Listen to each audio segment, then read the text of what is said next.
এই রানীর ওপরে ওষুধ দেই, রানীর জলপরি হয়ে গেছে। আরে তুই জলপরি, এতদিন রানী সাইজেছিলি? রানীকে জলপরি বানাই দিছি, কি মজা। তুই যা আমার ঘর থেকে চলে যা। আরে আমার লেজ কোথা থেকে আসলো? আমার পা কোথায় গেল? আরে রাজা আমাকে বহুন বুঝলো, আমি জানি না আমার পা কোথায় গেল, লেজ কোথা থেকে আসলো। আমাকে সে পানিতে ফেলাই দিবে, পানিতে ফেলাইও না আমাকে। রাজা আপনি কাইদেন না, আমি তো আছি, চলেন চুমাচুমি করি। আরে আমার পেছনে শার্ক পড়ে গেছে, কেউ তো আমাকে বাঁচাও। আরে জলপরীটা বিপদে পড়েছে, জলপরীকে বাঁচাতে হবে।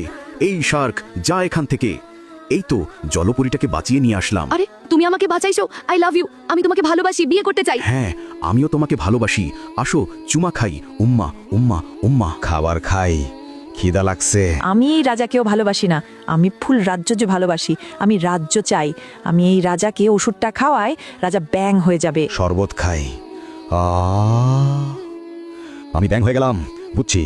ওই খারাপ মহিলা, ওর সাথে এখন এমন ভয়ঙ্কর কাজ করব যেটা দেখার পর সবাই চমকে যাবে। তারপর কি হলো দেখার আগে যাদের কাছে আল্লাহর এই সুন্দর ছবিটা ভালো লাগে না তাদের কখনো ভালো হবে না। আর যাদের কাছে আল্লাহর এই ছবিটা ভালো লাগে এবং আল্লাহকে তুমি ভালোবাসো তাহলে অবশ্যই লাইক এবং সাবস্ক্রাইব করো। আজকে দেখা যাবে কে কে আল্লাহকে ভালোবেসে লাইক এবং সাবস্ক্রাইব করে।